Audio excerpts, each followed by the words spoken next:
আমরা এই যে অপশনগুলো চুজ করেছি সেগুলো দুটো বিবেচনা থেকে করেছি।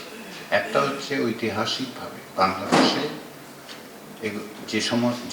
যে সমস্ত প্রক্রিয়ায় সংবিধানের সংশোধন করা হয়েছে অতীতে, সেটা আমরা বিবেচনায় রেখেছি।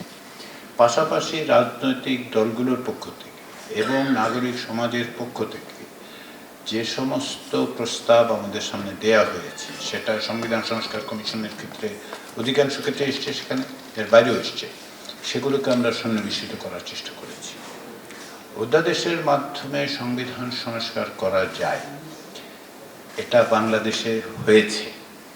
ফলে এটা সঠিক বেঠিক, আপনি একমত আমি দ্বিমত ইত্যাদি হতে পারে, কিন্তু বাংলাদেশে আসলে এটা অতীতে ঘটেছে যে একটি অধ্যাদেশের মাধ্যমে সংবিধানের সংশোধনী হয়েছে, যা পরবর্তী সময়ে জাতীয় সংসদে সংশোধনী হিসেবে গৃহীত হয়েছে। ফলে এটা হয়েছে, এটা সম্ভব। কিন্তু সেটাই একমাত্র বিবেচনা আমাদের ছিল না, কারণ আমরা কোনো কিছুই এজেন্ডা সেট আমরা করছি না। আমরা যেটা করেছি সেটা হচ্ছে আমরা সকলের কথা শুনেছি।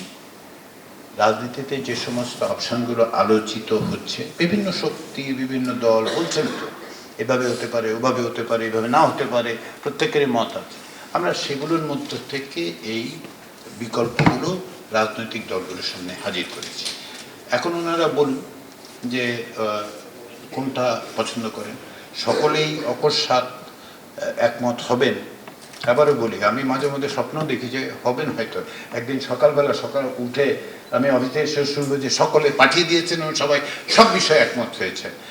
তাতে করে যেটা হবে, আমরা ওই দিন রোজার মাস শেষ হলে আমরা সকলে একসঙ্গে চা খেতে পারবো আর কি।